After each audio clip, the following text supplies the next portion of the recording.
اعوذ باللہ من الشیطان الرجیم بسم اللہ الرحمن الرحیم الحمد للہ رب العالمین والصلاة والسلام علی سید الانبیاء والمرسلین حبیب الہ العالمین ابی القاسم محمد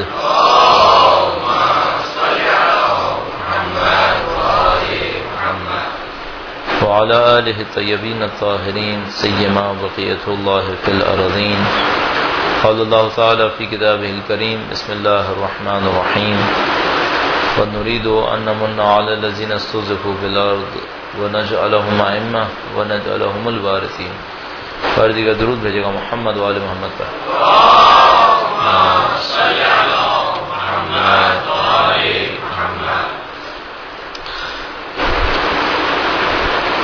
ہم اور آپ اجمالی طور پر اس بات کو جانتے ہیں کہ دنیا میں کوئی چیز خود سے انجام نہیں پاتی. دنیا میں ہر چیز کے لیے کوئی نہ کوئی سبب ہوتا ہے، کوئی نہ کوئی عامل ہوتا ہے جو کسی کام کو انجام دے رہا ہوتا ہے. لہٰذا اگر صرف اتنا ہی ہو کہ میں اور آپ یہاں بیٹھے ہوں اور پیچھے سے کوئی آواز آئے تو ہم میں سے کوئی ایک بھی ایسا نہیں ہوگا جو یہ کہے گا کہ آواز خود سے آئی ہے. کبھی کوئی کام خود سے انجام نہیں پاتا. جو کام بھی ہوتا ہے کسی سبب سے ہوتا ہے. ہم اور آپ دنیا کے اندر اس اصول کو قبول کرتے ہیں. اس سے زیادہ اہم شاید یہ ہے کہ ہم اپنی زندگیوں کے بارے میں اس اصول کو قبول کرتے ہیں یا نہیں کرتے. مادی اعتبار سے پھر قبول کرتے ہیں. مثلا اگر آپ کی طبیعت آج خراب ہو رہی ہے تو کبھی آپ یہ نہیں سوچتے کہ یہ خود سے ہی ایسی خراب ہو رہی ہے. کوئی نہ کوئی وجہ تو ہوگی تو خراب ہو رہی ہے. یا مثال کے طور پر آج آپ کو اپنے جسم میں بہت زیادہ تھکاوٹ محسوس ہو رہی ہے تو ایسا تو نہیں ہو سکتا کہ آپ یوں ہی بس تھکاوٹ محسوس ہو رہی ہے. کوئی نہ کوئی سبب تو ہوگا. حتیٰ اگر آپ تو کوئی پوچھے کہ کیوں ایسا ہو رہا ہے آپ کہیں پتہ نہیں یوں ہی ہو رہا ہے، تب بھی آپ کا ذہن یہ کہہ رہا ہوتا ہے کچھ ہے جو مجھے سمجھ میں نہیں آ رہا ہے. لیکن ظاہر کچھ ہے. معاشرہ اس قانون سے باہر نہیں ہے. معاشرہ جو کچھ بھی ہے وہ کسی سبب سے ہے، کسی چیز کی تاثیر میں ہے. اب یہاں پر دنیا کے انسانوں کو آپ دو حصوں میں تقسیم کر سکتے ہیں. کچھ انسان وہ ہیں جو جتنے بھی اثرات ہوتے ہیں، جتنے بھی اسباب ہوتے ہیں، ان سب کو ظاہر میں ڈھونڈ رہے ہوتے ہیں کہ ظاہر میں سبب کیا ہوگا، ظاہر میں اس کا عامل کیا ہوگا. کچھ انسان وہ ہوتے ہیں جو اس ظاہر کے پیچھے کسی اور چیز کو بھی ڈھونڈتے ہیں. اس کے پیچھے کوئی باطن بھی ہوگا، اس باطن میں کیا سبب ہوگا. اچھا، اب یہ جو تقسیم ہے اس میں دونوں طرف کے بارے میں مثبت اور منفی رائے دی جا سکتی ہے. مثلا وہ جو آدمی جو کہتا ہے بھائی یہ دیکھو کہ دنیا میں کیا ہو رہا ہے، اسی سے سمجھ میں آئے گا، تو وہ کیوں کہہ رہا ہوتا ہے یہ کرو؟ کیونکہ اس نے کچھ انسانوں کو دیکھا ہوتا ہے جو ہر واقعے کے پیچھے کسی تعویذ، کسی اثر، کوئی جن، کوئی بھوت، کوئی جادو، اس کے پیچھے چلے جاتے ہیں. تو جب وہ اس کو دیکھتا ہے تو کہتا ہے بھائی یہ جن، بھوت، پریت اور جادو کے پیچھے جانے سے بہتر یہ ہے کہ میں اپنی نظر کو دنیا میں ہی رکھوں اور میں اوپر اوپر دیکھتا ہوں کہ بھائی یہاں جو نظر آ رہا ہے وہی کچھ ہے. اچھا، وہ جو کہہ رہا ہے پیچھے جا کے دیکھو، وہ اس وجہ سے کہہ رہا ہے کہ اس کو پتا ہے کہ بھائی دنیا صرف ظاہر نہیں ہے، پیچھے بہت بڑی دنیا بسی ہوئی ہے، ناقابل انکار دنیا بسی ہوئی ہے. مثلا کون مسلمان ہوگا اور انکار کرے کہ فرشتے نہیں ہیں؟ فرشتے ہیں. ملائکہ پر ایمان جو ہے وہ ایمان کے بنیادی اراکین میں سے کہ ہاں بھائی فرشتے تو ہیں. اچھا، وہ جو فرشتے ہیں وہ بے اثر ہیں یا با اثر ہیں؟ ظاہر ہے کہ بے اثر ہوتے تو خدا خلق ہی کیوں کرتا؟ یعنی اگر ان کا کوئی اثر نہیں تھا خدا نے خلق ہی کیوں کیا تھا؟ اچھا، یہ جو دعائیں ہیں ان کا اثر ہے یا نہیں ہے؟ اگر ان کا اثر نہ ہونا ہوتا تو اہل بیت نے دی کیوں تھی پھر؟ اس کا مطلب یہ ہے کہ بہرحال ہم یوں سوچیں کہ بھائی یہ جو ظاہری دنیا ہے یہ بھی اہم ہے، اس کا اثر ہے، اور اس کے پیچھے جو ایک باطنی دنیا ہے گرچہ سمجھ میں نہیں آتی لیکن بہرحال وہ بھی مؤثر ہے، اس کا بھی اثر ہے. ہاں، یہ طے کرنا ہے کہ وہ جو باطنی دنیا ہے اس میں سے چیز کا اثر، کس چیز کا اثر زیادہ ہے اور کس چیز کا اثر کم ہے. کون سی چیزیں ایسی ہیں جس کے بارے میں لوگ سمجھ رہے ہیں اثر ہے، واقعاً کوئی اثر نہیں ہوتا، اور کون سی چیزیں ایسی ہیں جن کو ہم نظر انداز کر رہے ہیں لیکن ان کا اثر بہت زیادہ ہوتا ہے. اچھا، جن لوگوں کے ہم اور آپ معتقد ہیں وہ معمولاً ایسے لوگ ہیں جو ظاہر کے اوپر اکتفا نہیں کرتے، کہیں نہ کہیں باطن کو ڈھونڈ رہے ہوتے ہیں. ہاں، باطن میں ان کی ایک خاص نظر ہوتی ہے، ایک خاص طریقے سے دیکھ رہے ہوتے ہیں. اس طرح سے نہیں دیکھتے جیسے ہماری پبلک دیکھتی ہے، لیکن بہرحال باطن کو دیکھتے ہیں. ایک دو مثالیں آپ کی خدمت میں عرض کرتا ہوں. درود بھیجیے گا محمد وآل محمد.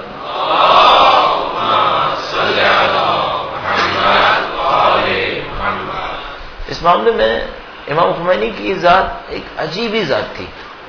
یعنی وہ تمام معنی میں سیاست میں تھے. جو کچھ پولیٹکس کے میننگ نکالے جائیں بہرحال وہ سیاست میں تھے. اچھا وہ بہت پریکٹیکل بھی تھے. یعنی مثال کے طور پر کوئی یہ کہے کہ وہ ذکر و فکر کی دنیا میں تھے, عمل سے کوئی تعلق نہیں تھا. اب اس سے زیادہ عمل کیا کرے گا کہ انقلاب لے کر آ گیا, پوری حکومت تبدیل کر دی, 10 سال اس حکومت کو چلا دیا, جنگیں کرنی, یہ کر لیا وہ کر لیا. میدان عمل میں تھے, میدان عمل میں تھے, سیاسی آدمی تھے, پوری دنیا کو اپنی سیاست سے ہلا رہے تھے, لیکن نظر ان کی باطن پر تھی, نظر میں باطن کو دیکھتے تھے. وہاں سے بہت ساری توانائیاں حاصل کر رہے تھے, بہت ساری قوانین کو حاصل کر رہے تھے. مثلا چونکہ ہم ظاہر پولیٹکس میں انالیسس کرنے میں مجبور ہوتے ہیں, تو ان کی بعض چیزوں کو دیکھتا ہوں تو ان کی نظر ہی کچھ اور تھی. فارسی میں ایک لفظ استعمال کرتے ہیں بینش, بصیرت کے نزدیک ایک لفظ ہے. تو وہ سیاست میں بھی ایک بینش رکھتے تھے, ایک بصیرت رکھتے تھے. سیاست میں بھی صرف سیاسی حوالے سے بات نہیں کرتے تھے. مثلا سلمان رشدی کا کیس ہوا, انہوں نے کہا اس کا موت کا فتویٰ دے دو. انہوں نے تمام فقہی اصولوں کو استعمال کیا, کہا اس کا فتویٰ موت کا. اچھا موت کا فتویٰ دے دیا. اور پوری دنیا نے ان کو سمجھایا کہ بھئی آپ موت کا فتویٰ مت دیں, یہ آج کی دنیا ہے, یورپی برادری ہے, آپ کا ملک ایران ہے, آپ ایران کے اندر کسی آدمی کے بارے میں موت کا فتویٰ دیں گے تو اس کے لیے طوفان کھڑا ہو جائے گا, دنیا چیخے گی. آپ انگلینڈ میں رہنے والے ایک آدمی کے بارے میں موت کا فتویٰ دے رہے ہیں, اس مطلب تو آپ کی حکومت بھی نہیں ہے, آپ کی حکومت ایران میں ہے. انہوں نے کہا بھائی ہم حکومت نہیں دیکھتے, ہم فقہ کے ماننے والے ہیں. اہل بیت نے فقہ دی ہے, اس فقہ کے تحت چاہے امریکہ میں رہتا ہے, انگلینڈ میں رہتا ہے, توران میں رہتا ہے, ایران میں رہتا ہے, اس کا حکم یہ ہے, اس کا حکم ہم دیں گے. انہوں نے حکم دے دیا. اب انٹرنیشنل لاز کے اندر یہ دوسرے ملک کے داخلی قوانین میں براہ راست دخالت ہے کہ بھئی آپ کسی دوسرے ملک کے شہری کے اوپر آپ اپنا حکم نافذ کر رہے ہیں, وہ بھی ہے کہ اس کا قتل واجب ہے, جاؤ اسے قتل کرو. تو یہ تو آپ کھلی دخالت دے رہے ہیں. تو انٹرنیشنل لاز کے تحت ایک طرح سے آپ اس ملک کو جنگ پہ بلا رہے ہیں کہ بھئی میں تمہارے شہری کو قتل کرنے کے لیے اپنے بندے بھیجوں گا. اور پھر انہوں نے کہا بھی کہ اگر میں جوان ہوتا, میرے اندر طاقت ہوتی تو میں مارنے کے لیے جاتا. اب اس سے کھل کر اور کیا ہو سکتا ہے؟ یعنی آپ نے انٹرنیشنل لاز کی جسے کہتے ہیں دھجیاں بکھیر دیں. اچھا انہوں نے ایک کام کر دیا, فتویٰ دے دیا. اب ہم نے سوچا بھائی یہ تو معاملہ خراب ہو گیا. پہلے ہی امریکہ تو ان سے پہلے ہی خار کھائے بیٹھا تھا, اقتصادی محاصرہ یہ وہ. اب یہ یورپی برادری سے کچھ امید تھی کہ یہ ساتھ چلے گا تو مل کے امریکہ کو مقابلہ کریں گے, یہ بھی کٹ گیا. اچھا امریکنز بھی بہت خوش ہوئے کہ ایرانی پھنس گئے, اور یورپینز جو ان سے تھوڑا بہت نزدیکی حاصل کرنے کی کوشش کر رہے تھے اب ایرانیوں کے نزدیک نہیں جائیں گے. صاحب یورپی برادری نے الٹیمیٹم جاری کیا کہ صاحب آپ اتنے دن تک آپ اپنا یہ رولنگ واپس لے لیں, ورنہ آپ سے سارے سفارتی تعلقات منقطع. انہوں نے کہا کر لو, منقطع ٹھیک ہے جاؤ. جناب سارے سفارت خانے خالی ہو گئے, سارے یورپی برادری کے سفیر وہ واپس چلے گئے. 9-10 ملک تھے اس زمانے یورپی برادری میں, سب واپس جانے لگے. تو اس دن انہوں نے تقریر کی. اچھا ان کا انداز یہ تھا کہ وہ معمولاً ہر روز تقریر نہیں کرتے تھے, خاموش رہتے تھے, کسی بھی دن تقریر کرتے تھے. اس میں یہ ہوتا تھا کہ ان سے ملنے کے لیے ہر روز کچھ لوگ آتے تھے. اب وہ ملاقات ویسے تو معمولاً 3-4 منٹ 5 منٹ کی ہوتی تھی, کسی دن بیٹھ جاتے تھے تقریر کرنے کے لیے. بس تقریر کر دی ان کی مرضی, تقریر کر دی تو تقریر کر دی, نہیں تقریر ہوئی تو نہیں تقریر ہوئی. شاید پاسداروں وغیرہ کو پتا ہوتا تھا کہ آج تقریر ہونی ہے, ورنہ معمولاً لوگوں کو پتا نہیں ہوتا تھا کہ آج تقریر ہونی ہے. ان کی تقریر آتی تھی دوپہر 2 بجے, ریڈیو پر خبریں آتی تھیں, جو سب سے بڑی خبریں ہوتی تھیں وہ دن کے اوقات میں 2 بجے آتی تھیں.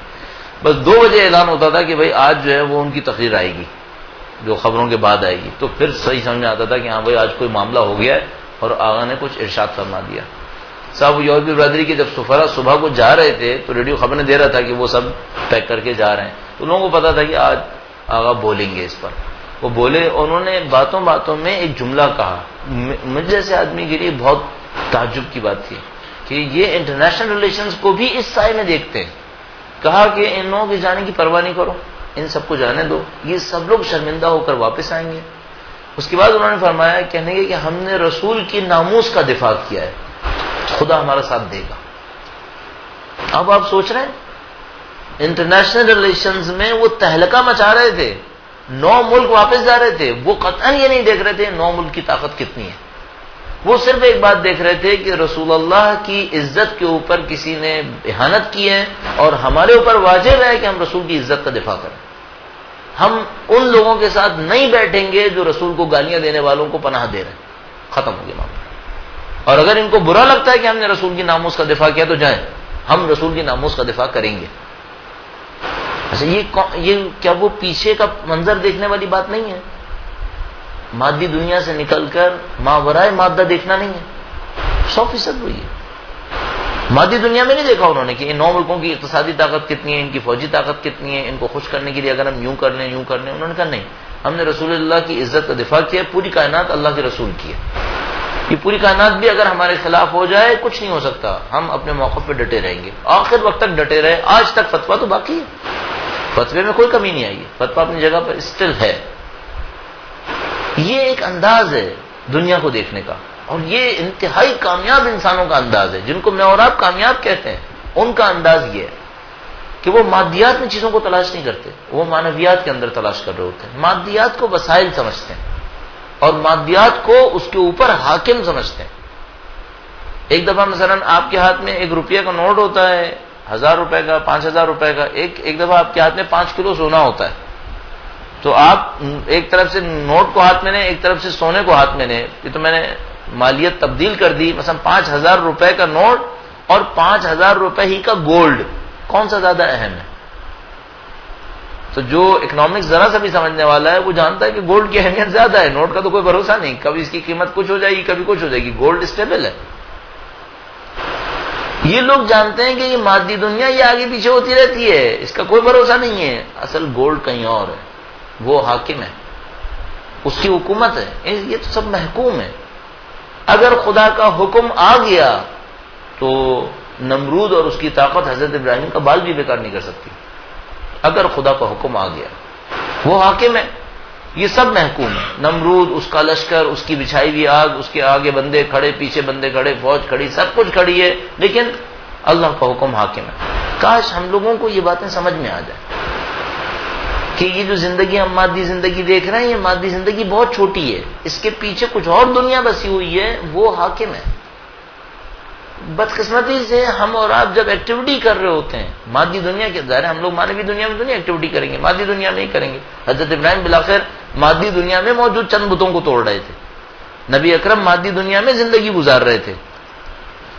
تو جب میں اور آپ مادی دنیا میں زندگی گزارتے ہیں تو ہم اس مادی دنیا کو مؤثر سمجھنے لگتے ہیں.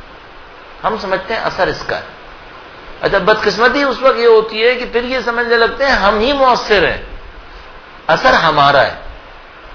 نہیں، اثر ہمارا نہیں ہوتا. نہ اس مادی دنیا میں کوئی تاثیر ہے، اس میں کوئی تاثیر نہیں ہے.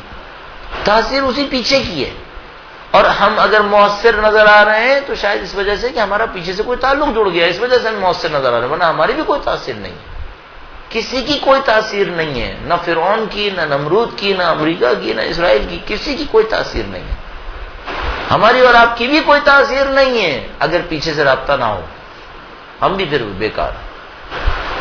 تو کاش ہم لوگوں کو یہ سمجھ میں آنا شروع ہو جائے کہ مؤثر، وہ جو اثر ڈال رہا ہے وہ کچھ اور ہے، وہ حاکم ہے. اگر یہ بات سمجھ میں آ جائے پھر مادی دنیا ہمارے لیے رکاوٹ نہیں ہے، مادی دنیا ہمارے لیے اٹریکشن بھی نہیں ہے. اس کی کسی جیت سے ہمیں جیت نہیں لگے گی، اس کی کسی ہار سے ہمیں ہار نہیں لگے گی. ہمیں جیت اور ہار اپنی کہیں اور طے کرنی ہوتی ہے. وہاں پہ اگر طے ہو جائے، سید الشہداء کی طرح، سید الشہداء جیت اور ہار کہیں اور طے کر رہے تھے. وہاں وہ جیت رہے تھے، ظاہر میں ہار رہے تھے. بعد میں پتا چلا کہ جو اندر کی جیت تھی وہی جیت تھی، اور ظاہر کی ہار نے ان کا کچھ نہیں بگاڑا. کاش ہم لوگوں کو یہ اسباب سمجھ میں آنا شروع ہو جائے. اگر یہ چیزیں سمجھ میں آ جائیں تو ہم لوگوں کے لیے فیصلہ کرنا آسان ہو جائے گا، ہمارے فیصلے اچھے ہوں گے. مثلا کبھی ہمارے سامنے راستہ ہے، تھوڑی سی ریاکاری کر لیں، تھوڑا معاملہ چل نکلے گا. یہ ہمیں طے کرنا ہوگا کہ آیا حکم خدا کی مخالفت کر کے کوئی معاملہ چلے گا، چاہے کتنا ہی اچھا کیوں نہیں لگ رہا. تو ہمیں یہ طے کرنا پڑے گا کہ نہیں، حکم خدا کی مخالفت سے کوئی چیز اچھی نہیں بنے گی، چاہے کتنا ہی اچھا کیوں نہ لگ رہا ہو. اب اس موقع پر ٹھکرانا بہت مصیبت بنتا ہے، اور اس موقع پر اصل انسان وہی ہے، اہل معنویت وہی ہیں جو اپنے اس باطن کو اس موقع پر کنٹرول کر لیں. جبکہ باطنی اتنا سا لگ رہا ہو اور ظاہر اتنا بڑا فائدہ ہو. ایک جھوٹ بولو اتنا بڑا فائدہ. اب اس موقع پر انسان سوچے نہیں، جھوٹ پھر جھوٹ ہے، اور یہ جو فائدہ ہے یہ ظاہر کا ہے، وہ باطن اصلی ہے. اب اس اعتبار سے اگر آپ دیکھیں، اس باطن کو پہچان لیں، اس کی اہمیت کو سمجھ لیں، تب کچھ باتوں کو اپنی زندگی میں قانون بنا لیں. اگر وہ قوانین جاری و ساری ہو گئے آپ کی اور میری زندگی میں، پھر ہمیں کامیابی نصیب ہو گئی، پھر ہماری کامیابی کہیں نہیں گئی. کامیابی وہ کامیابی جو واقعی کامیابی ہے، ظاہری کامیابی کی بات نہیں کر رہا. پھر ہماری واقعی کامیابی ہے، وہ کہیں نہیں جائے گی. چند قوانین جو مجھے سمجھ میں آتے ہیں، کچھ کو میں نے خود تجربے کر لیے ہیں، کچھ پہ مجھے یقین حاصل ہو گیا ہے، کچھ پہ ابھی یقین حاصل نہیں ہوا ہے، لیکن نظریے میں پتا ہے کہ ہاں یہ بھی قوانین صحیح ہیں. ان میں سے چند آپ کی خدمت میں عرض کروں گا. درود بھیجے گا محمد و آل محمد پر.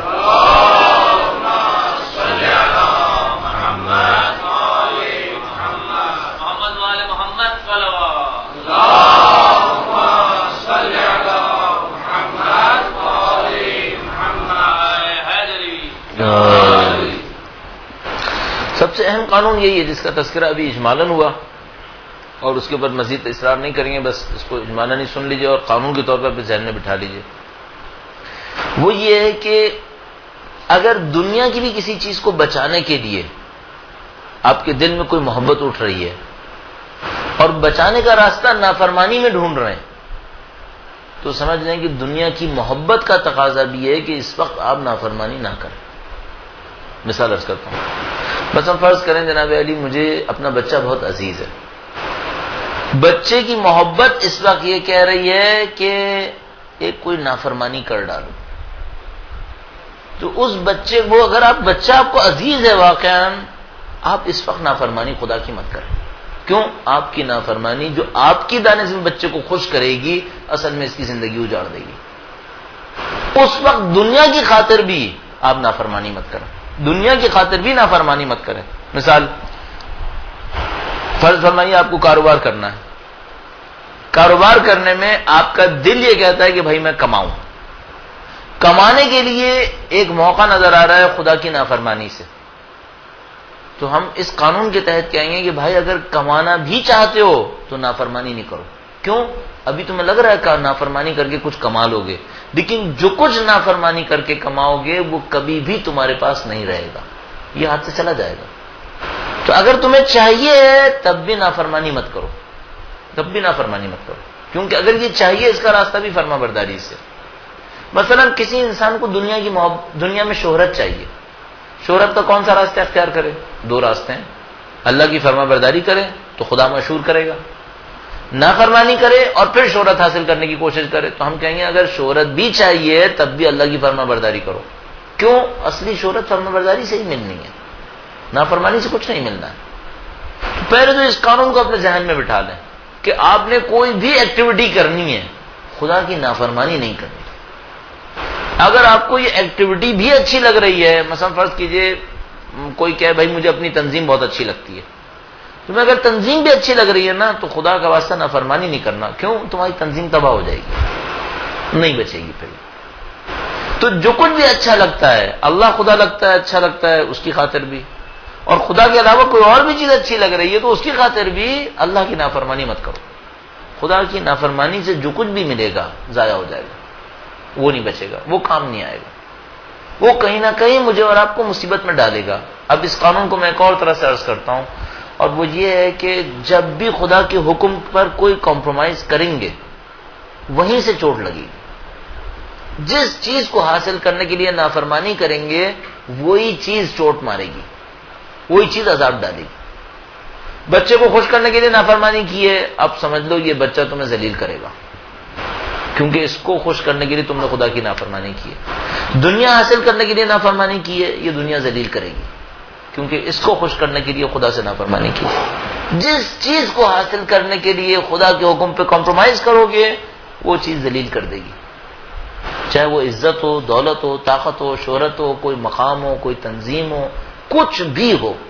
کاش یہ ایک بات ہماری کھوپڑی میں اچھی طرح بیٹھ جائے کہ بھائی خدا کی نافرمانی کر کے کوئی چیز نصیب نہیں ہوگی. مثلا آپ ایگزامز کی تیاری کر رہے ہیں، ایگزامز کی تیاری کرنے کے دوران نماز نہیں پڑھ رہے، اب یقین مانو یہ تعلیم تمہیں ذلیل کرے گی، یہ تمہیں ذلیل کر دے گی.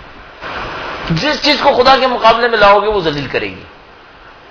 بس اس قانون کو سمجھ دو سب سے پہلے کہ بھائی مجھے اپنی زندگی میں خدا چاہیے تب بھی، اور خدا کے علاوہ کچھ اور چاہیے تب بھی، نافرمانی نہیں کرنی. یہ خدا کا ایک عجیب قانون ہے، اس کو جتنا آزماؤ گے اس کی صداقت پہ یقین ہوتا چلا جائے گا. جی نہج البلاغہ کو میں کبھی کبھی تو خیر ایسے ہی پڑھتے ہیں انسان کے، چلو امام کے کلمات سے کچھ نور حاصل ہوتا ہے. بہت دفعہ کوشش کرتا ہوں نہج البلاغہ کو قانون سمجھ کے پڑھنا چاہیے.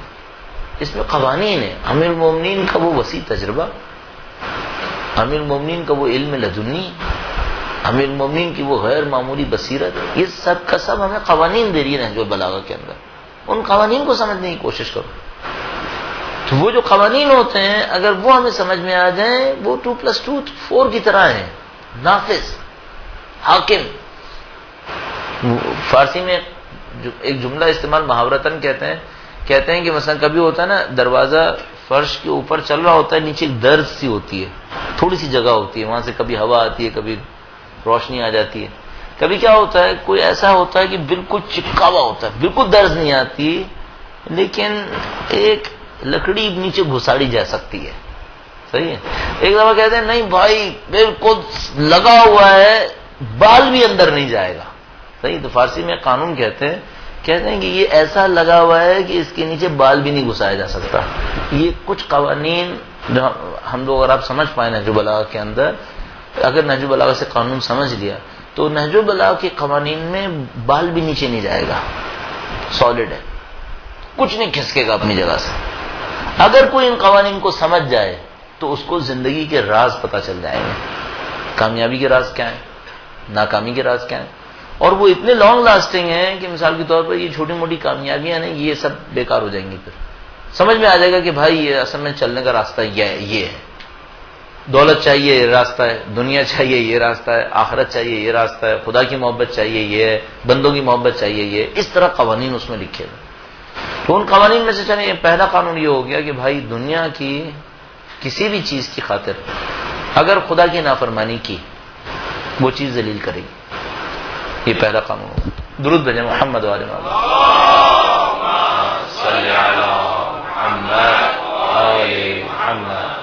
آج ہی ایک روایت پڑھ رہا تھا، میرے خیال میں ڈان میں جو امیر المومنین کے کوٹیشنز آتے ہیں اس میں یہ تھا کہ آج تھا یا کل تھا، وہ یہ تھا کہ تم اپنے اسرار کو، چھپے ہوئے کو اللہ کے لیے خوبصورت بنا دو، تمہارے ظاہر کو خدا بندوں کے لیے خوبصورت بنا دے گا.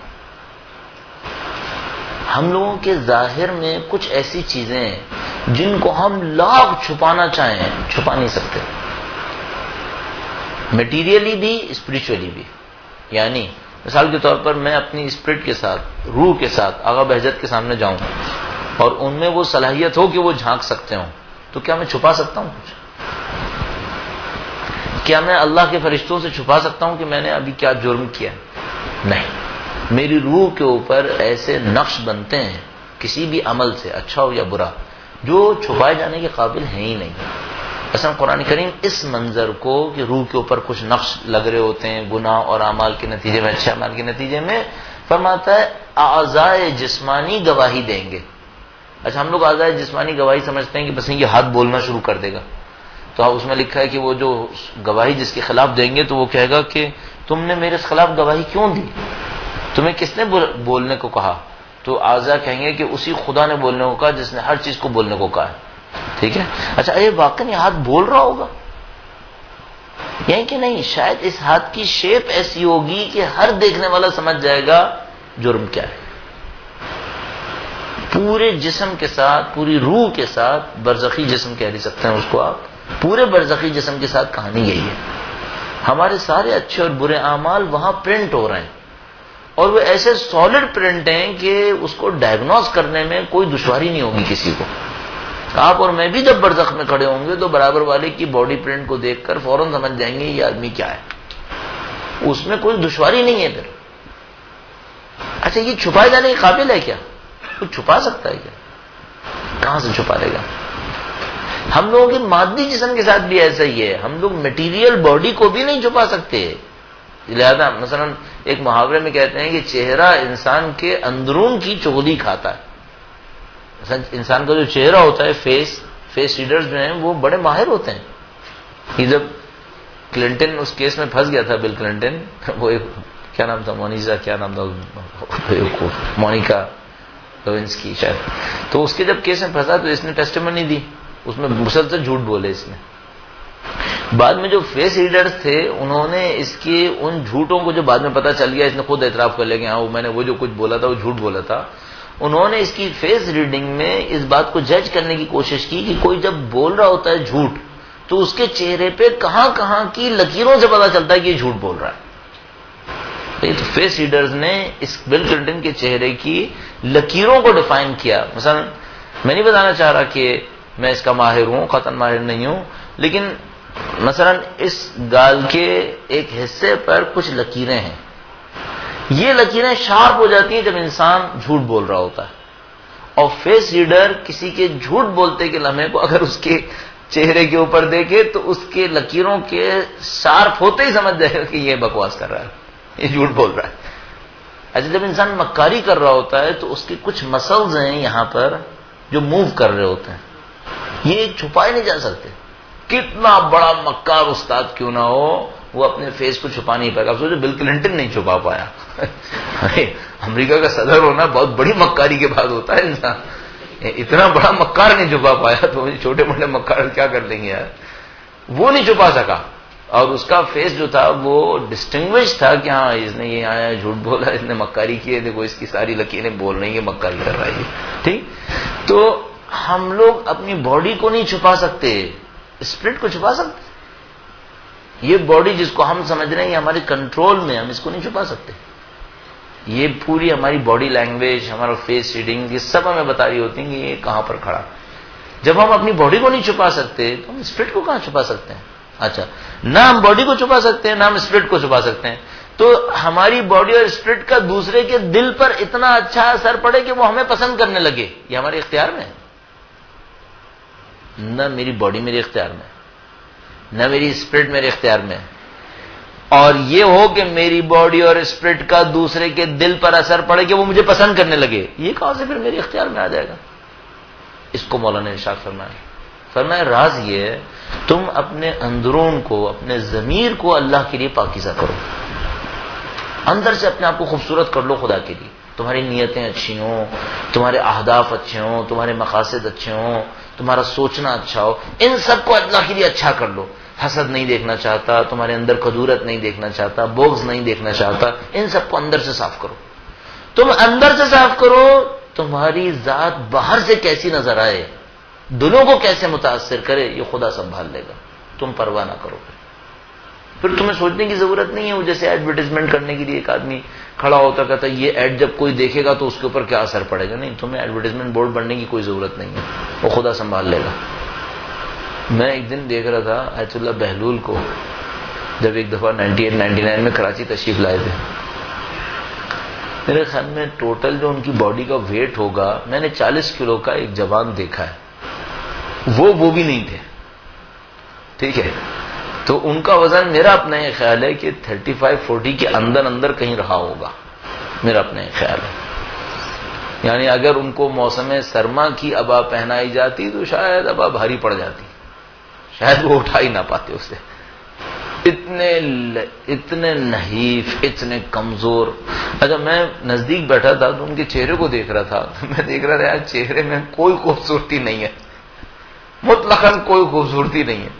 لیکن میں سوچا تھا یار ایک دنیا اس آدمی کی دیوانہ ہوئی بھی ہے, کیوں ایسا ہو رہا ہے. اس نے کسی کو کچھ نہیں دیا, کبھی انہوں نے اصل میں نے آج تک ان کی کوئی تقریر نہیں سنی. وہ اپنی جوانی میں بہت تقریریں کرتے تھے, بڑی گرم تقریریں کرتے تھے, بہت انقلابی تھے اس زمانے میں, اور جو تقریریں کرتے تھے تو پوری آبادیوں کو ہلا دیا کرتے تھے. مشہد میں انہوں نے ایک واقعہ کیا تھا رضا خان کے زمانے میں, جو رضا شاہ تھا آخری, اس کے باپ کے زمانے میں, پورے مشہد کو تبدیل کر دیا تھا. اور ان کی وجہ سے پورے مشہد میں انقلاب آ گیا تھا. پھر فوج نے حملہ کیا تھا, ان کو ڈھونڈتے ڈھونڈتے مارے پھرتے تھے وہ لوگ, اور یہ پکڑ میں نہیں آئے تھے, اور افغانستان پیدل پہنچ گئے تھے. پیدل بہت چلتے تھے, سینکڑوں کلومیٹر پیدل چلتے تھے. بس آپ سوچیں جدہ سے مکہ پیدل گئے, مدینہ, جدہ سے مدینہ پیدل, یہ چلتے تھے پیدل, خوب چلتے تھے. جوانی کے زمانے سے ایسے ہی تھے. پوری زندگی دہی اور روٹی کھائی ہے, پوری زندگی. اور وہ معتقد تھے کہ دہی میں سارے نیوٹریشنز ہیں اور کوئی ضرورت نہیں ہے. دہی روٹی کھا کر پوری زندگی گزارا کیا, اور جناب علی پیدل بے تحاشا چلتے تھے. تو بہرحال اچانک یہ 2 چیزیں اکٹھا نہیں کیجیے گا 35 کلو ہی رہ جائے گا اگر اچانک کر ڈالا تو وہ اس ٹائپ کے تھے. مثلا چہرے میں کوئی خوبصورتی نہیں تھی, باڈی میں کوئی خوبصورتی نہیں تھی, کچھ نہیں تھی, لیکن لوگ ان کے ماننے والے تھے. اچھا یہ سمجھ میں آتا ہے کہ بھائی یہ کچھ اور ہے مسائل. اب مثلا ایک دن وہ واقعہ سنا رہے تھے, کہنے کہ مجھے افغانستان کی جیل میں ڈال دیا. عجیب سا واقعہ بارہ, کہنے کہ وہ جیل میں ڈال دیا, میں ساری مصیبتیں برداشت کرتا وہاں پہ, کہنے کہ مجھے کوئی پرابلم نہیں, ٹھیک ہے جیل میں پڑ گیا, جیل میں پڑ گیا. وہ اس طرح سے ہوا کہ ابھی رضا خان کے خلاف بہت کچھ کر کے چلے گئے, انقلاب برپا کر کے افغانستان بھاگ گئے. تو افغانستان کے بادشاہ کو رضا خان نے کہلوا کے بھیجا کہ ہمارا بندہ وہاں پہ آیا, اس کو پکڑ لو. اس بدبخت نے ان کو پکڑ لیا, جیل میں ڈال دیا. پتہ نہیں 23 سال جیل میں رہے. پھر اس کے بعد ایک دفعہ بھی مثلا نہیں کہا کہ مجھے چھڑائے, خدا سے نہیں کہا خدا مجھے چھڑاؤ, کہا نہیں ٹھیک ہے پڑھا رہے کوئی بات نہیں. سو آپ کہنے گے کہ میں جیل میں گیا, 1 دن نہیں سو پایا, 2 دن نہیں سو پایا, 30ویں دن کہنے کہ میرا دماغ خراب ہونے لگا. میں نے خدا سے کہا خدایا تجھے جیل میں ڈالنا ہے, مجھے کوئی اعتراض نہیں ہے, لیکن مجھے کھٹملوں سے کٹوانا ہے کہ میں سو نہ پاؤں, اس پہ رحم کر دے. کہنے کہ کھٹمل اتنے تھے اس جیل کے اندر کہ میں سو ہی نہیں پا رہا تھا. کہنے کہ میں گرمی برداشت کرنے کو تیار تھا, سب برداشت کرنے کو تیار تھا, کہ میں نے خدا سے 3 دن کہا خدا تو نے اگر مارنا ہی ہے تو ظالم کے ہاتھوں کو شمشیر سے مروا دی, کھٹملوں کے ہاتھوں تو نہ مروا مجھے. کہنے کہ میں نے گڑ گڑا کہ خدا سے کہا. 3 دن کہنے کہ میرے کمرے میں چونٹیاں آئیں, ہر طرف سے ابل پڑی بس. کہنے کہ ہر طرف سے, ہر کونے کھدرے سے لگا جیسے چونٹیوں کا سیلاب آیا ہوا ہے, اور وہ چونٹیاں میرے سوا کمرے کی ہر چیز پہ چڑھ گئی. کوئی جگہ کہنے ایسی نہیں تھی جو پتہ نہ چلے یہاں چونٹی نہیں ہے. مجھے نہیں کاٹا انہوں نے. کہنے کہ وہ کئی گھنٹے تک چونٹیاں رہیں, وہ نکل گئیں. کہنے کہ میں 23 سال تک جیل میں رہا, کبھی کھٹمل نہیں آیا تھا. وہ صفایا کر گئی اچھے طریقے سے, اور کہیں کونے کھدروں میں بھی اگر کھٹملوں کے انڈے تھے تو وہ بھی کھا کے چلی گئی, پھر کھٹمل نہیں آیا. تو اب یہ جو تھے وہ اس قسم کے آدمی تھے, عجیب و غریب طریقے سے کام کرنے والے تھے. تو اب ان کی محبت, چلو مثلا فرض کرو کسی کوئی جادو کرتا کہ بہلول کی جیسے کی محبت میرے اور آپ کے دلوں میں ڈالتا, یہ چونٹیوں کے دل میں کون ڈال سکتا تھا یار. یہ تو سب خدا کا کام ہے. تو ہمیں اور آپ کو یقین ہو جانا چاہیے کہ ہم اور آپ کچھ نہیں ہیں یہاں پر. بس پہلی بات کیا ہوئی تھی, وہ یہ کہ اللہ کی نافرمانی پر کمپرومائز نہیں ہونا چاہیے, حکم پر کوئی نافرمانی نہیں ہونی چاہیے. نافرمانی کریں گے جھگڑا کریں گے. اگر دنیا بھی چاہتے ہیں اطاعت الہیہ کے ذریعے سے دنیا حاصل کریں. دوسرا قانون کوئی بتایا میں نے ابھی یا نہیں بتایا؟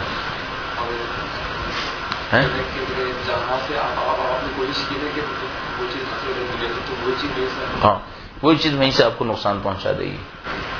اطاعت الہی میں بڑھیے, اور کوئی چیز مقابلے میں لائیں گے تو مقابلے کی چیز آپ کو وہیں پہ نقصان پہنچائے گی. پتہ پھر میرے ذہن میں شیخ بہلول کا تذکرہ آ گیا تھا تو میں اس میں بڑھتا چلا گیا. درود بھیجے گا محمد وآل محمد صلی محمد محمد. اب ایک اور بات اسی سلسلے میں, تھوڑا سا تسلسل ڈسٹرب تو ہوا وہاں سے, وہ ذہن میں جو آگے کا تھا وہ نکل گیا. تیسری بات جو مجھے سمجھ میں آتی ہے وہ یہ آتی ہے کہ عبادتوں کا آپ کی اور میری روح پر کچھ اثر ہے. خاص عبادتیں اپنا اثر رکھ رہی ہیں, ان عبادتوں کو کرنے کے نتیجے میں کچھ اثرات 2-4 کی طرح ظاہر ہوں گے, صرف تھوڑا صبر کرنا پڑے گا. اگر وہ نہیں کریں گے وہ اثر نہیں ملے گا, کر ڈالیں گے اثر ملے گا. مثلا میں کل اپنے بچے کو یہ نصیحت میں کہہ رہا تھا, تو آپ کو بھی یہی کہوں گا. مجھے جو بات سمجھ میں آئی ہے فی الحال, البتہ میرے ساتھ ایسا ہوا ہے 24 سال سے طالب علم ہوں کہ جو چیزیں سمجھی ہیں ان میں تبدیلیاں آتی رہتی ہیں.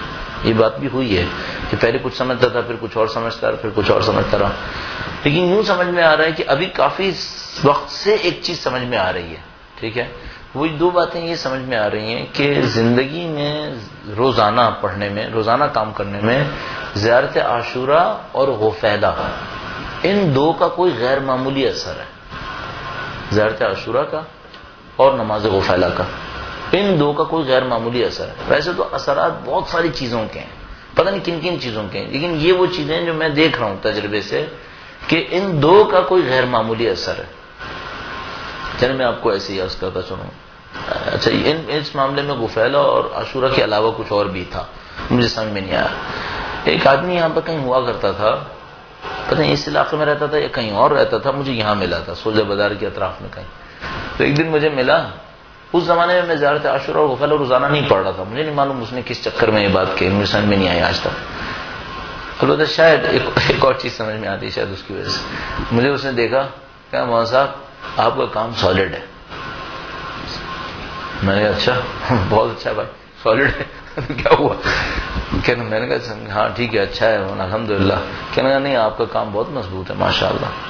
میں نے کہا یار اہل بیت کے لیے کچھ ذکر کر رہے ہیں شاید اس کی وجہ سے مضبوط ہے. کہنے لگا نہیں کچھ اور بھی ہے. تو ہمیں سمجھ میں نہیں آیا کیا کہہ رہا ہے، یہ سالڈ ہے مضبوط ہے کیا ہے. تو وہاں پہ ایک اور آدمی بیٹھا تھا. کہا مولانا صاحب یہ آدمی جو ہے نا یہ جادو وادو کرنے میں بہت ماہر ہے، یہ کچھ اور کہہ رہا ہے. میں نے کہا بھائی کیا کہہ رہے ہو، کیا مضبوط ہے؟ کہنے لگا آپ پر کوئی جادو نہیں کرے گا، آپ کا کام مضبوط ہے. میں نے کہا بھیا مجھے نہیں معلوم کس چیز سے مضبوط ہے، لیکن چلو یہ اچھی خبر ہے کہ کوئی ٹرائی نہیں کرے گا.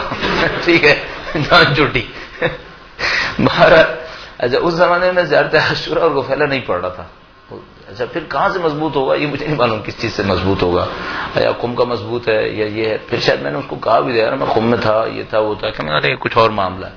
میں نے کہا اچھا پھر مجھے نہیں معلوم بھائی کیا معاملہ ہے. تو مجھے کچھ سمجھ میں نہیں آیا. ابھی بھی میرے لیے مبہم ہے کہ اس بندے خدا نے اگر وہ صحیح بھی کہہ رہا تھا تو اس نے کیوں کہا، یہ کیا چیزیں ہیں. لیکن اتنا مجھے سمجھ میں آتا ہے کچھ چیزیں ایسی ہیں جو خاص عبادات ہیں، خاص اثر دے رہی ہیں.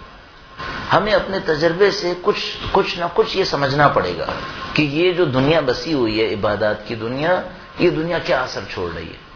لہٰذا اس سے کبھی غفلت مت کیجیے گا عبادات کی دنیا سے. یہ دنیا بہت وسیع ہے، بہت پیچیدہ ہے، بہت پراسرار ہے، بہت وسیع ہے. اس میں بہت سارے ایسے کام ہیں جو دن میں کریں گے، عام طریقے سے کریں گے، مر جائیں گے نہیں ہوں گے. وہی کام کسی اور طریقے سے کریں گے عبادات کے ذریعے سے سادے سادے ہو جائیں گے. کوئی دشواری نہیں ہے، کوئی مصیبت نہیں، کوئی چک چک بک بک نہیں، آگے پیچھے بھاگنا نہیں، خود سے ہی ہوں گے. اس معاملے میں نے عرض کیا مجھے زیارت عاشورہ اور غفیلہ یہ دو چیزیں بڑی زبردست لگتی ہیں. مجھے لگ رہا ہے اس میں کچھ اثر ہے، ان کے کچھ اثرات ہیں وہ بہت سالڈ ہیں. اب یہ کیا اثرات ہیں، یہ کس طرح مؤثر ہوتے ہیں، ان کا میکینزم کیا ہے اور ان کی شرائط کیا ہیں، اس کا میں اس معاملے میں بہت طفل مکتب ہوں، مجھے بہت زیادہ اس کی اطلاع نہیں ہے. لیکن اتنا مجھے پتا ہے، مثلا میں آپ کو اس لیے عرض کر رہا ہوں کہ میں اپنے بیٹے کو بھی یہی کہہ رہا تھا آج صبح یا کل صبح یا کل رات تھی پتہ نہیں پا رہا، آج اور کل میں سے دو میں سے کسی دن میں نے اس سے یہی کہا تھا کہ میں نے اس کو یہی کہا تھا کہ دیکھو بھائی اگر تم زندگی میں کچھ کرنا چاہتے ہو ان دو کے پیچھے پڑ جانا، ان دو کو نہ چھوڑنا. اور اس کی اگر تم پابندی کر لیتے ہو تو مجھے یوں لگتا ہے کہ تم ادھر ادھر نہیں جاؤ گے. اچھا میں نے 24 سال میں بہت وقت ضائع کیا ہے. یعنی بعض اوقات ایسا ہوتا ہے کہ انسان ویو کی طرح گھومتا رہتا ہے، کبھی اوپر کبھی نیچے، کبھی اوپر کبھی نیچے. تو میں نے اوپر نیچے کی بہت تجربے کر لیے. ٹھیک ہے، اس کے بعد مجھے پتا چل رہا ہے کہ یہ دو چیزیں بہت امپورٹنٹ ہیں اور ان کے اندر کوئی اسٹیبلائزنگ فیکٹر ہے. اور اس معاملے میں شاید زیارت عاشورہ سے بڑھ کر کوئی چیز نہیں ہے. مجھے یوں احساس ہو رہا ہے شاید غفیلہ سے بڑھ کر زیارت عاشورہ ہے. چونکہ بعض عبادات ایسی ہیں جو اچھے وقت میں اچھا ساتھ دیتی ہیں، بعض عبادات ایسی ہیں جو برا وقت آتے ہی روانہ ہو جاتی ہیں. زیارت عاشورہ لگتا ہے وہ ایک ایسی چیز ہے کہ اگر کوئی اس کو جبرن کر ڈالے کہ مروں جیوں پڑھنی ہے، یہ برے وقت میں ساتھ دیتی ہے. ورنہ جب انسان کا برا دن آتا ہے پھر عبادتیں اثر دینا بند کر دیتی ہیں. مثلا برا دن آیا، آپ نے پیچھے کوئی گناہ کر دیا، اب آہستہ آہستہ ساری عبادتیں جو ہے نا وہ جسے کہتے ہیں میل فنکشننگ شروع ہو جاتی ہے. یہ بھی گئی، وہ بھی گئی، وہ بھی گئی. آپ دیکھتے قرآن پڑھ رہا تھا گیا، زیارت نماز پڑھتا تھا شب وہ گئی، تعقیبات پڑھتا تھا روانہ، سب ختم، کٹنا شروع ہو جاتا ہے. لیکن لگتا ہے اگر کوئی جبر کر کے زیارت عاشورہ پڑھتا رہے ٹریک پہ رہے گا، یہ باہر نہیں جائے گا. ہاں اس میں نے اپنی اس تمام واقعے میں ایک آدمی دیکھا ہے بس کہ وہ زیارت عاشورہ پڑھ رہا تھا، ایک بلنڈر وہ کر رہا تھا، اس بلنڈر کے نتیجے میں یعنی یوں معذرت کے ساتھ یہ کہنا پڑتا ہے کہ کوئی بہت ہی گدھا ہوگا جو یہ حرکتیں کر رہا ہوگا، جو وہ ایک بندہ خدا غلطی سے کر گیا، جس کے نتیجے میں وہ بالکل آؤٹ کلاس ہو گیا، باہر نکل گیا وہ، ورنہ نہیں ہونا چاہیے تھا. مثلا وہ اس کے ساتھ یہ رہا تھا کہ وہ کوئی غلطی ہو رہی تھی اور زیارت عاشورہ کے صدقے میں اس کو بار بار سمجھ لو 40-50 دفعہ بتایا گیا کہ بھائی یہ غلط ہو رہا ہے. نہیں اس نے سمجھا. اب اس کو سزا ملنی چاہیے نہیں ملنی چاہیے؟ اب تو ملنی چاہیے. بس اگر آپ کو ایک خواب 50 دفعہ نظر آیا ہے، ابھی بھی چانس ہے کہ ایسے ہی نظر آ رہا ہے، یار اب تو 50 دفعہ ہو گئی یار، 1 دفعہ 2 دفعہ 3 دفعہ 4 دفعہ 5 دفعہ، آپ 50 دفعہ ایک چیز دیکھ رہے ہو، اب تو سمجھ جاؤ کہ بھائی کوئی مسئلہ ہے یہاں پر، اب بھی اہمیت نہ دو، تو پھر تو اس نے بہت بڑا بلنڈر کیا۔ جب اس نے اتنا بڑا بلنڈر کیا تو اس کے ہاتھ سے زیارت عاشورہ بھی نکل گئی اور معاملہ بالکل ہی ختم ہو گیا۔ یہ ایک کیس میں نے آج تک اب تک دیکھا ہے کہ جو کنٹینیوس زیارت عاشورہ پڑھنے والا بھی لائن سے باہر چلا گیا، ورنہ مجھے یوں احساس ہوتا ہے کہ ہر چیز کہیں نہ کہیں ہاتھ سے جاتی ہے، لیکن اگر کنٹینیوس زیارت عاشورہ کو جبرن کر کے پڑھتے رہیں، یہ سنبھال لیتی ہے معاملے کو۔ ٹھیک ہے، بس 2-3 باتیں جمع کرنی ہم نے آج کی میرے خیال میں اتنا کافی ہے۔ پہلی بات کیا ہوئی؟ پہلی بات یہ ہوئی کہ اللہ کی نافرمانی کر کے کوئی چیز حاصل نہیں ہو سکتی، اگر وہ چیز بھی چاہیے تو نافرمانی ترک کر دو، ایک بات۔ دوسری بات کیا ہوئی کہ ہاں اندر کو جتنا پیوریفائی کرو گے باہر اثر اس کا ہے۔ ہاں قانون یہ تھا جو میں بتا رہا تھا اور میں لڑک گیا تھا ادھر ادھر، بات یہ تھی کہ اندر کا اثر باہر پر ہے، باہر کا اثر اندر پہ نہیں ہے، اندر کا اثر باہر پر ہے، اور یہ اندر اگر خدا کے لیے اچھا ہو جائے باہر کو خدا سنبھال لے گا، باہر کو کچھ نہیں ہوگا۔ ٹھیک ہے، چاہو تو اس پنکھے کو ہی بند کر دو، چونکہ یہ 100 واٹ لے رہا ہوتا ہے، 100 واٹ سے زیادہ۔ میرے گھر میں 10 سال سے یو پی ایس لگایا ہے تو مجھے یہ سب پتہ چل گیا ہے کہ کون سا زیادہ لے گا کون سا کم لے گا، باقی سب تو صحیح ہے، آواز زندہ رہنی چاہیے، باقی کا اتنا مسئلہ نہیں ہے۔ تو بس پہلا قانون، اللہ کی نافرمانی نہیں ہونی چاہیے، اس پہ کوئی کمپرومائز نہیں کرو، اس کو کر کے جو کچھ کمانا چاہو گے وہ کبھی نہیں ملے گا، ایک بات۔ دوسری بات کیا ہوئی؟ اندر کو صحیح کر لو، باہر خدا صحیح کر دے گا۔ اندر کو صحیح کرنے کا مطلب کیا ہے؟ اپنے اسرار کو خوبصورت بناؤ، راز کو۔ راز کیا ہوتا ہے؟ آپ کسی سے بغض لیے بیٹھے، نعوذ باللہ تعالیٰ، آپ کا راز خراب ہے، راز اچھا نہیں۔ اسرار اچھے کرو، اسرار اچھے کرو یعنی آپ کی ایک نیت ہے سامنے والے کے لیے، جو بتائیں بہت اچھی ہے، ہاں یہ بات اچھی ہے، آپ کا راز اچھا ہے، اسرار اچھے ہیں۔ اسرار کو اچھا کر لو، ظاہر کو خدا سنبھالتا ہے، مولا نے فرمایا۔ اور جو میں نے اس میں ان کی مثال دی، بہلول کی مثال دی، اور شاید اسرار سنبھالنے کے معاملے میں شاید اس صدی کے اندر بہترین مثال امام خمینی کی ہے، کتنا ان کی ذات کو دبایا ہے، اللہ اکبر۔ شاہ ایران بدبخت امام خمینی کو آیت اللہ ہندی کہتا تھا، کیونکہ ایرانی بہت زیادہ پراؤڈ آف ایرانی تھے، تو وہ امام خمینی کو آیت اللہ ہندی کہتا تھا۔ تو میں کہتا خیر ہمارے لیے تو فخر ہے کہ آیت اللہ ہندی کہتا تھا، ہندی یعنی ہندوستان کا آیت اللہ۔ تو میں نے کہا اچھا ہے ٹھیک ہے، چلو کم سے کم ہمیں بھی کچھ ملا امام خمینی کے صدقے میں۔ تو وہ بار وہ انسلٹ کے لیے بولتا تھا، ان کو آیت اللہ ہندی کہتا تھا۔ امام خمینی کا ایک عجیب انداز تھا، اگر آپ نے ان کی فارسی سنی ہو، وہ ایرانیوں والی فارسی نہیں بولتے تھے، وہ افغانیوں والی فارسی بولتے تھے، اور ایرانی جتنا افغانیوں سے چڑھتے ہیں اور ان کی زبان سے چڑھتے ہیں اتنا کم کسی چیز سے چڑھتے ہیں، لیکن امام خمینی وہی افغانی فارسی بولتے تھے، ان سے محبت کرتے تھے، ان سے محبت کرتے تھے۔ یعنی امام خمینی مصر تھے، میں بھی اگر فارسی بولوں گا نا تو میں افغانی فارسی نہیں بولوں گا، بس آپ ایرانی کو اگر آپ دیکھیں گے وہ ہے سے پہلے زیر لگاتے ہیں، رفت بود فاطمے اس طرح بولتے ہیں، اور جو افغانی بولتے ہیں وہ ہے سے پہلے فتحہ لگاتے ہیں، رفتہ بود اس طرح بولتے ہیں، فاطمہ جیسے ہم لوگ فاطمہ کہتے ہیں سلام اللہ علیہ۔ امام خمینی ہمیشہ افغانی فارسی بولتے تھے، اور ایرانی جو اتنے اپنے ایرانیت کے اوپر فخر کرنے والے ہوتے تھے، اتنا افغانیوں کی زبان سے چڑھنے والے ہوتے تھے، ان کی زبان پہ مرتے تھے، ان کی بات پہ۔ تو یہ سب سمجھ میں آ رہا تھا کہ یہ اثرات کہیں اور سے تھے۔ تیسری بات اسی کے سائے میں طے ہوتی ہے، اسرار کو خوبصورت بنانے میں ایک چیز آپ کی تنہائیوں میں خدا کو یاد کرنا ہے۔ اسرار خوبصورت کرنے میں سے ایک چیز تنہائیوں میں خدا کو یاد کرنا۔ آپ کی زندگی میں تنہائیوں کی عبادات کا کوئی نہ کوئی شیڈیول ہونا چاہیے۔ آپ کی زندگی میں پائیداری دینے کی باتیں کر رہا ہوں میں، ایکٹیویٹیز جو ہے نا یہ ساری چیزیں ان اصولوں کے تحت ڈیفائن ہوں گی، آپ کی کوئی چیز ساتھ نہیں دے گی، آپ کی کوئی لینگویج، آپ کی کوئی اسکل، سب چیزیں 2 نمبر پر ہیں، پہلے نمبر پہ یہ قوانین ہیں، یہ ساتھ دیں گے۔ آپ کی زندگی میں کوئی نہ کوئی تنہائی ایسی ہو، 5 منٹ 10 منٹ آدھا گھنٹہ پونا گھنٹہ۔ امام خمینی کا میں سوچتا ہوں اتنے مصروف اور اتنے مؤثر. دیکھو دو قسم کے انسان ہوتے ہیں. ایک انسان مصروف ہوتا ہے، مؤثر نہیں ہوتا. ایک ریڑھی والا باہر کھڑا ہوا ہے، مصروف نہیں ہے بیچارہ، یہ صبح سے شام تک ریڑھی لگاتا ہے. اثر کتنا ہے اس کا؟ ایک ریڑھی کی کمائی کتنا اثر ہے؟ 12-15 ہزار 20 ہزار، اس سے زیادہ تو نہیں. ایک آدمی مؤثر ہوتا ہے اور مصروف ہوتا ہے، پورے دن مصروف ہوتا ہے اور مؤثر ہوتا ہے. اچھا اثر کتنا ہوتا ہے؟ ایک آدمی کا اثر یہ ہے کہ مثال کے طور پر فرض کرو کوئی سیمنٹ فیکٹری کا وہ جی ایم ہے، پوری سیمنٹ فیکٹری کے اندر اتنے ہزار ملازمین ہیں، وہ چلا رہا ہے. ایک آدمی کا اثر یہ ہے کہ جناب علی وہ اتنی بڑے ایک ادارے کا ڈائریکٹر ہے، سب کچھ ہے. امام خمینی کا اثر کتنا تھا؟ پوری دنیا کے انسانوں پر اثر ڈال رہے تھے اپنے زمانے میں، آج تک ڈال رہے ہیں. ہمارا اس اثر اور اس مصروفیت کے بعد روزانہ صبح کو 2 گھنٹے عبادت کرتے تھے. اصل مجھے شیطان یوں کہے تو وہ یہ کہے گا کہ دیکھو تم تقریریں کرتے ہو نا، سو جاؤ، رات کو دیر تک جاگا کرو، سن میں سو جایا کرو، جو 2 گھنٹے عبادت کرو 2 گھنٹے تقریر کر لینا، تو 50 لوگ تمہاری باتیں سن کر اللہ کی طرف جائیں گے، تمہیں ثواب ملے گا. صحیح. اب میں ایک بات سوچوں، میں زیادہ مصروف ہوں یا امام خمینی؟ میرا زیادہ اثر ہے یا امام خمینی کا؟ سوال ہی کر.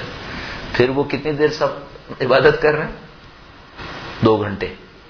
صحیح. ان کو نہیں پتا 2 گھنٹے میں کیا کچھ کر سکتے ہیں، لیکن ان کو یہ پتا ہے کہ اگر یہ 2 گھنٹے نہ ہوں تو پھر 22 گھنٹوں کا بھی کوئی اثر نہیں ہے. اب تم بتاؤ، ہم تو مؤثر ہوں گے کرنا؟ کب اثر پڑے گا؟ جب تمہاری اسرار اچھے ہوں گے. اپنی زندگی میں کوئی ایسا ٹائم نکالو جو اس میں تم ہو اور خدا ہو، بس. حتیٰ جماعت کی نماز بھی تم اور خدا نہیں ہو. وہ اچھی عبادت ہے، بہت اچھی عبادت ہے، لیکن وہ والی عبادت نہیں ہے. یہ کوئی کہو میں جماعت کی نماز میں جاتا ہوں، یہ وہ عبادت ہو نہیں، یہ وہ عبادت نہیں. وہ عبادت کون سی ہے؟ وہ عبادت جس میں آپ ہیں اور خدا ہیں، بس. آپ کی تنہائی جس میں آپ خدا کے سامنے ہیں، بس. جب تک آپ کی زندگی میں یہ چیپٹر نہیں آئے گا آپ کا اثر ظاہر نہیں ہوگا، اثر چھپا رہے گا. اور جب آپ اس فیلڈ میں اتر آئے، یہاں پر آپ نے محنت کرنا شروع کر دی، اب آپ کا اثر ظاہر ہونا شروع ہو. یہ عبادت کا اثر ہے. اس سے کبھی کوتاہی مت کریں. یعنی اگر اپنی زندگی میں نہیں ہے تو ایجاد کریں، اور اگر ہے تو اسے کم نہ سمجھیں. اور اسٹیبلائزنگ فیکٹر جو ہے وہ زیارت عاشورہ ہے. زیارت عاشورہ انسان کو ٹریک پہ رکھتی ہے. ہفتے میں کم از کم ایک دفعہ، اب میں اعمال ذکر نہ کروں، ہفتے میں ایک دفعہ کم از کم زیارت آل یاسین ضرور پڑھنی چاہیے. عبد اللہ بہجت روزانہ پڑھنے پر بہت اصرار کرتے ہیں. میں گیا تھا قم، تو وہاں پہ میرے کچھ اسٹوڈنٹ تھے، ان سے میں نے پوچھا تو کہنے لگے کہ آیت اللہ بہجت آل یاسین، زیارت آل یاسین کے روزانہ پڑھنے پر بہت اصرار کر رہے ہیں. اچھا ممکن ہے آپ دعائے عہد پڑھ رہے ہوں، شاید کمپنسیٹ ہو رہی ہو اس سے، لیکن بہرحال وہ زیارت آل یاسین کے اوپر بہت زیادہ اصرار کرتے ہیں. تو اپنی زندگی میں اس چیپٹر کو کبھی کم نہ ہونے دیں. مثلا اگر آپ کو کوئی بزنس ہے جس کی وجہ سے یہ متاثر ہو رہا ہے، وہ بزنس کو کچھ ادھر ادھر کر ڈالیں، اس کو متاثر نہ ہونے دیں. مثلا اگر آپ کی کوئی جاب ہے جس کی وجہ سے یہ متاثر ہو رہا ہے، اتنی آسانی سے میں نہیں کہوں گا جاب کو ادھر ادھر کر دیں. میں کہوں گا رات کو سونے کے شیڈیول کو ادھر ادھر کر لیں تاکہ آپ کا یہ کام پھر بھی ہو جائے. اور اگر خدا نہ کرے ایسا ہو کہ نہیں بھائی یہ تو کم بخت ہے ہی ایسا، تو پھر جاؤ ٹھیک ہے خدا حافظ. ایک لڑکے نے مجھے فون کیا یا ای میل کیا، بعد میں فون بھی کیا. اس نے ای میل کیا، کہنے لگا کہ میں انگلینڈ میں کسی ایئر لائن میں کام کرتا تھا، جیسے سب کچھ صحیح جا رہا تھا، اچھی بڑی نوکری، تنخواہ، سب کچھ. ریسیشن آیا، پیسنجرز کم ہو گئے. اب جو پیسنجر کم ہوئے تو میری ایئر لائن نے انگلش ٹروپس کو سروس دینا شروع کر دی. اب وہ جو انگلینڈ کی ٹروپس اٹھ کر عراق جاتے ہیں، اس کا جہاز میں چلاتا ہوں. اب جاب کروں یا چھوڑ دوں؟ ایئر لائن پہ زوال آیا ہوا ہے، یہ چھوڑ دوں گا پھر کچھ نہیں ہے، کو پائلٹ نہیں ہوں میں، ختم ہو گیا معاملہ. 3-4 سال جتنا ریسیشن ہے سب کو پتا ہے، جو ایئر لائن سے باہر نکلا باہر گیا. کہنے گا میں کیا کروں؟ میں نے کہا بھائی میرے خیال میں چھوڑنی پڑے گی. لشکر کفر کی معاونت کرو کہ تمہارے جہاز میں بیٹھ کر وہاں جائے، یہ تم نہیں کر سکتے، تمہیں جاب چھوڑنی پڑے گی. میرے خیال میں بندے خدا نے چھوڑ دی جاب. اب پتہ نہیں بعد میں کیا کرے گا، اللہ اس کا ساتھ دے گا یقینا. ایسے تھوڑی ہو سکتا ہے. یا کسی نے مجھے فون کیا، اس نے کہا کہ میری ٹائمنگ ایسی ہے کہ مجھے صبح کو 5 بجے نکلنا ہوتا ہے اور آفس اتنے بجے پہنچنا ہوتا ہے، ان بٹوین مجھے 60 کلومیٹرز پر کتنا ٹریولنگ کرنی ہے، نہ صبح کو گھر میں نماز پڑھ سکتا ہوں کہ وقت نہیں ہوا ہے، اور نہ جہاں پہنچتا ہوں وہاں نماز پڑھ سکتا ہوں، وقت گزر چکا ہے، بیچ میں ٹریولنگ ہے، کیا کروں؟ میں نے اس سے کہا کہ تم روڈ پہ گاڑی کھڑی کر کے روڈ پہ نماز پڑھو۔ کہنے لگا میں انگلینڈ میں اگر یہ کام کروں گا ایک بھی چالان ہوگا، دوسرے ہے یہ جو گزرے گا پبلک نہیں کیا ہو گیا، اس کا دماغ خراب ہے۔ نہیں کہا بھائی اب تمہیں کرنا پڑے گا ورنہ جاب چھوڑ دو۔ میں کیا کروں اس کو؟ میں کہوں کہ واجب نماز واجب نہیں ہے، کیسے کہہ دوں واجب نماز واجب؟ اب یہ دیکھو نا کیسی سخت جگہیں آتی ہیں انسان کی زندگی میں، یہ وہ چیزیں جن کو ہمیں اور آپ کو دیکھنا پڑے گا۔ ٹھیک ہے، بس ان 3 چیزوں کو ذہن میں رکھیے، اپنی زندگی کے لیے کوئی نہ کوئی شیڈیول بنائیے۔ آپ کی تنہائیوں میں خدا کا ذکر ہونا چاہیے، کہیں نہ کہیں کوئی نہ کوئی چیز اپنے ذہن میں ایسی رکھیے جس سے آپ آگے بڑھیں۔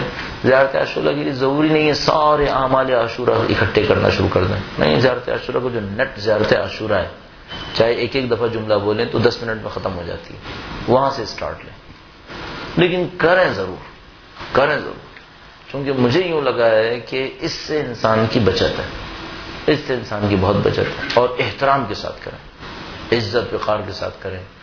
اور سید الشہداء اس زیارت عاشورہ کے مفاہیم تو مسلسل غور کرتے رہیں، اس میں کچھ طلب کیا گیا، اس میں کچھ دعائیں مانگی گئی ہیں، جو زندگی کے ایسنس ہیں وہ اس میں دعاؤں میں مانگے گئے۔ آپ کو پتا ہونا چاہیے کہاں پہ کیا مانگا گیا، وہاں پہ زیادہ توجہ سے کہیں۔ لان کر رہے ہیں، لان بھی ذرا توجہ سے دیں۔ اگر بہلول سے کسی نے پوچھا کہ آپ کو اتنی معنویت کہاں سے ملی، تو کہتے تھے کہ جو کچھ ملا ہے برات سے ملا ہے۔ اسی کے ساتھ کے اندر جو انہوں نے بنی امیہ کی شان میں لکھی تھی، اس کے اندر بنی امیہ کی خباثتوں کو سناتے تھے، بنی امیہ یہ تھے وہ تھے۔ ان سے کوئی پوچھتا بھائی یہ کیا کر رہے ہیں آپ کا احترام ہے، یہ آپ چیزیں سنا کے کیا نہیں، تو بار بار کہتے تھے نہیں، براعت کے اظہار میں بھی معنویت ہے۔ کو اب نہیں معلوم یہ جو زیارت عاشورہ ہے، اس میں کینیڈا سے ایک دوست آیا، وہ کہنے لگا کہ مجھے سمجھ میں نہیں آتا کہ کوئی گالیاں کیوں دے۔ تو میں نے اس کو پہلے تو میں نے اس کو سمجھایا کہ بھائی تو یہ گالیاں نہیں ہے، تم غلط سمجھ رہے ہو، جس کو تم گالیاں کہتے ہو گالیاں ایکچولی نہیں، اللہم العن کا مطلب گالی نہیں ہوتا ہے، اللہم العن کا مطلب ہے خدا اس کو اپنی رحمت سے دور کرے، بد دعا ہے، گالی نہیں۔ گالی اور بد دعا میں فرق ہوتا ہے، گالی غیر مہذب کام ہے، اہل بیت غیر مہذب کام تھوڑی کریں گے، مہذب کام کریں گے، مہذب کام یہ اس کو بد دعا دی ہے۔ اور وہ جو براعت کا مطلب ہوتا ہے بیزاری، اس کا اپنا ایک ثواب ہے، تو اس کے اندر کوئی کمی نہیں کریں۔ اگر اس میں لکھا اللہم العن بنی امیہ خاطبہ، اللہم العن بس عمر ابن سعد و شمرا، ان کے تصور کو سوچیں، عمر ابن سعد پہ لعنت ہو، لعنت ہو کیا مطلب؟ خدا اس کو اپنی رحمت نہ دے۔ اچھا اب ایک اور بات بتاؤں، اردو اب یہ تقریباً لیکچر ختم ہو چکا ہے، ایسی نقطہ ذہن میں آ گیا، یہ جو ہمارے کہتے ہیں نا خدا اس کو لعنت کرے، اور بعد میں لوگ کہتے ہیں بے شمار، اس کا مطلب ہے ان کو لعنت کا مطلب نہیں پتا۔ لیکن میں آپ سے کہتا ہوں اے خدایا اس کو اپنی رحمت سے دور کرے، آپ کو جواب میں کیا کہنا چاہیے؟ الہی آمین یا بے شمار؟ اس میں بے شمار کہاں سے آئے گا؟ ہاں اگر میں کہوں لعنت ہو اس کے اوپر، اب آپ کہیں بے شمار، تو اس کا مطلب آپ نے لعنت کا مطلب وہ عربی والا نہیں لیا ہے، اس کا مطلب پبلک جو بے شمار کے لیے وہ کیا سمجھ رہی ہے؟ وہ اردو والا سمجھ رہی ہے۔ اہل بیت نے وہ اردو والا نہیں کہا ہے، اہل بیت نے عربی والا کہا ہے، اور اس کے جواب میں بے شمار نہیں ہے، اس کے جواب میں الہی آمین ہے، سمجھ رہے ہیں؟ تو اچھا ایک اور بات عرض کرتا چلوں، چلے اب یہ قوانین میں ہی ہے، جہاں کہیں اللہ اور اہل بیت کی تعلیمات سے انحراف کریں گے اس کا دفاع نہیں کر سکتے، اس کا دفاع نہیں کر سکتے، چاہے کتابیں لکھ لیں۔ اب ہم نے ایک انحراف کیا نا، ہم نے لان کون سی والی کی ہے؟ بے شمار والی، اس کا دفاع کر سکتے ہیں ہم؟ نہیں، اب پھنس جائیں گے، اب اس کی ضرب اٹھانی پڑے گی، اس کی چوٹ کھانی پڑے گی۔ کیوں؟ یہ اللہ اور اہل بیت نے نہیں دیا تھا، اللہ رسول اہل بیت نے نہیں دیے تھے، آپ نے ڈالا ہے، آپ نے ڈالا ہے، اب مصیبت میں پڑو گے، یہ آپ نے ڈالا ہے۔ جو کچھ ہم ڈالیں گے اس کا دین میں دفاع نہیں کر پائیں گے، جو اللہ رسول اہل بیت نے دیا ہے اس کا جمع کے دفاع ہو جائے گا، اس میں کوئی پسلہ ہی نہیں ہے۔ اور جو میں اور تم ڈالیں گے، پس ایک بات ہمیشہ ذہن میں رکھنا ہے، جیسے ہی دین میں کوئی ایسی چیز دیکھو نا جو ڈیفینڈیبل نہیں بن رہی، سمجھ جانا ہے کوئی کھٹائی میں پڑا معاملہ ہے، ایک کوئی گڑبڑ کر ڈالی ہم نے، تو اس بات کا بہت خیال کرنا. اسی میں سارے قوانین آ رہے ہیں. وہ یہ جو آج کل ہم دفاع نہیں کر پا رہے نا دین کا، اور بعض کچھ لوگ مجھ سے رہے ہیں کہ نہیں ہم تو یہی کریں گے، اور پھر دیکھ رہے ہو کہ اس سے ہمیں ضرب بھی اٹھانی پڑ رہی ہے. یہ سب اسی میں آ رہا ہے. بس ہمیشہ ذہن میں رکھنا، اللہ رسول اور اہل بیت کا دیا ہوا ہمیشہ عزت دے گا، اور جو میں اور تم دیں گے یہ کبھی قابل دفاع نہیں ہوگا. اس کے اوپر ہمیشہ مصیبت اٹھانی پڑے گی. اور یہ جتنی شیعت کو مصیبت اٹھانی پڑ رہی ہے زیادہ تر ان چیزوں کی وجہ سے ہے، بلکہ کہنے دو کہ ہے ہی ان چیزوں کی وجہ سے ہم نے ڈالی ہے. اہل بیت نے نہیں دی ہم سے. جو ہم کریں گے اس میں پھنسیں گے، اس کو ہم نہیں بچا پائیں گے. اس پہ ہمیں چوٹ بھی کھانی پڑے گی، اس پہ لوگ بھی مریں گے. اور جو اللہ رسول اہل بیت کا دیا ہوگا اس پہ کبھی ہمیں کوئی نقصان نہیں اٹھانا پڑے گا، اس میں ہمیشہ عزت ملے گی انشاءاللہ. خدا تعالیٰ سے دعا کرتے ہیں پاک پروردگار تو جو واسطہ محمد و آل محمد کا ہمیں اہل بیت کی تعلیمات پر چلنے کی توفیق نصیب فرما. اے پاک پروردگار شب جمعہ ہے تجھے واسطہ محمد و آل محمد کا اہل بیت کے ذکر کا واسطہ ہمارے اور ہمارے مرحومین کے تمام گناہان صغیرہ و کبیرہ کی مغفرت فرما. اے پاک پروردگار علماء اور عرفاء تیرے راستے پر چلے، انہوں نے کامیابیاں حاصل کی ہیں. پاک پروردگار تجھے واسطہ محمد و آل محمد کا ان کے مقامات کو اور زیادہ بلندی نصیب فرما. اے پاک پروردگار ان میں سے جو صالحین ہیں ہمیں ان کی پیروی کی توفیق نصیب فرما. اے پاک پروردگار ہم نے ان سے جو کچھ سیکھا ہے پاک پروردگار تجھے واسطہ محمد و آل محمد کا اس سیکھنے کے بدلے میں ان کو اجر جزیل نصیب فرما. اے پاک پروردگار تجھے واسطہ محمد و آل محمد کا ان کے چاہنے والے دنیا میں جہاں کہیں بھی ہیں بالاخص ڈیرہ اسماعیل خان کے مومنین مشکلات میں. پاک پروردگار سید و سردار مولا اور آقا کا واسطہ ان کی مشکلات کو برطرف فرما. اے پاک پروردگار دشمنان اہل بیت قابل اصلاح نہ ہو تو واصل جہنم فرما. اے پاک پروردگار تجھے واسطہ محمد و آل محمد کا قلب امام زمانہ کو ہم سے راضی و خوشنود فرما، ان کے ظہور مبارک میں تعجیل فرما. اے پاک پروردگار ان کے ظہور مبارک کے ذریعے ان کی جدہ ماجدہ سیدہ طاہرہ کو راضی و خوشنود فرما. اے پاک پروردگار سید الشہداء کو خوشنود فرما. اے پاک پروردگار تجھے واسطہ محمد و آل محمد کا ہمیں اور ہماری نسلوں کو ان کے بہترین اعوان و انصار میں قرار فرما. اے پاک پروردگار تجھے واسطہ اس خلوص کا، اے پاک پروردگار اہل بیت کی محبت کا واسطہ اس دنیا سے زندگی کا اختتام اپنے دین کی راہ میں شہادت قرار فرما. ربنا تقبل منا انک انت السمیع العلیم رحمتک یا ارحم الراحمین. یہ سورہ فاتحہ 3 مرتبہ سورہ اخلاص تمام شہداء اسلام علماء عرفاء فقہاء بالاخص امام خمینی جن کا ذکر مقرر ہوا مجدد ہوا، اور شیخ بہلول جن کا تذکرہ مقرر ہوا مجدد ہوا، ان کے اساتذہ کرام جنہوں نے ان کو علم عرفان کی تعلیم دی، دنیا کے اندر اس کے اثرات ظاہر ہوئے. اور شہداء کے اندر شہداء پاکستان میں شہید علامہ عارف حسین حسینی، شہید نقوی، شہید مظفر کرمانی، مختلف علاقوں کے اندر ہونے والے شہداء جن کے واقعہ ہم ناموں سے بھی آگاہ نہیں ہیں، تمام شہداء کے لیے اپنے مرحومین ہمارے مرحومین کے لیے سب کے لیے ایک سورہ فاتحہ 3 مرتبہ سورہ اخلاص تلاوت کریں. بسم اللہ الرحمن الرحیم الحمد للہ رب العالمین الرحمن الرحیم مالک یوم الدین ایاک نعبد و ایاک نستعین اهدنا الصراط المستقیم صراط الذین انعمت علیہم غیر المغضوب علیہم ولا الضالین. بسم اللہ الرحمن الرحیم قل هو الله الصمد لم یلد ولم یولد ولم یکن له کفوا احد. بسم اللہ الرحمن الرحیم قل هو الله احد الله الصمد لم یلد ولم یولد ولم یکن له کفوا احد. بسم اللہ الرحمن الرحیم قل هو الله احد الله الصمد لم یلد ولم یولد. درود بجا محمد و آل محمد.